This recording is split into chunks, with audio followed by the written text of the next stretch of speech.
Hey guys, in this video I will show you how I approach polypainting in Zbrush. Usually I use the standard skin shade 4 material with a wax modifier strength set to around 25 to 40. Then I use the standard brush with the color spray option and the alpha 23. After that I lay down the basic color. Most of the time it is a darker and more saturated color than the main color I want to end up with.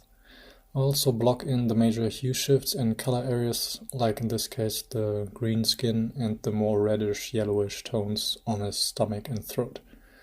On top of that I cover the model with veins.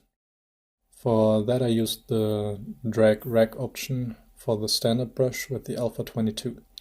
I use a rather saturated and bright color for this, so it will still show through the following layers. So once the base is finished, I start to go over the model with brighter values and slight hue shifts of the existing color. For that I use the standard brush with just the spray option turned on with the alpha 23 again. I play around with the color value in my spray option to change how big the variety in the value of my chosen color is. I set my RGB intensity to a really low value for this. From this point on, it's all about layering and building up your colors one by one. Sometimes I check my color with the flat color material to see if the details are still coming out, and sometimes it's just hard to judge the colors on the shaded model. I don't use layers for the process because in the past I had some troubles with weird artifacts and crashes, so I usually bake down all my layers before I start with the painting process. You should be completely satisfied with the things you have in your layers before baking it down though, because you lose all the control to go back and forth. What I like to do as well is to use cavity masking.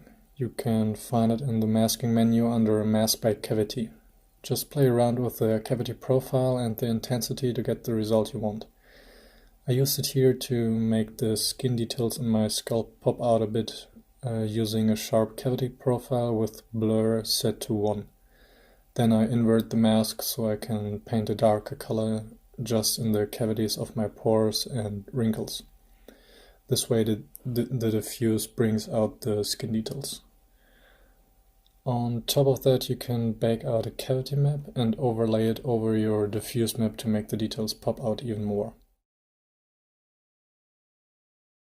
The next step for me is to do the rigging. I'm not going to record the process because it's really boring and confusing to watch in time-lapse, and there are so many good tutorials out there that explain the process much better than I could. I put a link to some rigging tutorials in the description that cover all the things you need to know. I'm planning to do some step-by-step videos about animation once the rig is finished, and when I have the time to do it. But the next tutorial will be about head proportions. Thanks a lot to Christopher Onshu, who did the original concept for the Goblin, and there is a link to his gallery in the description.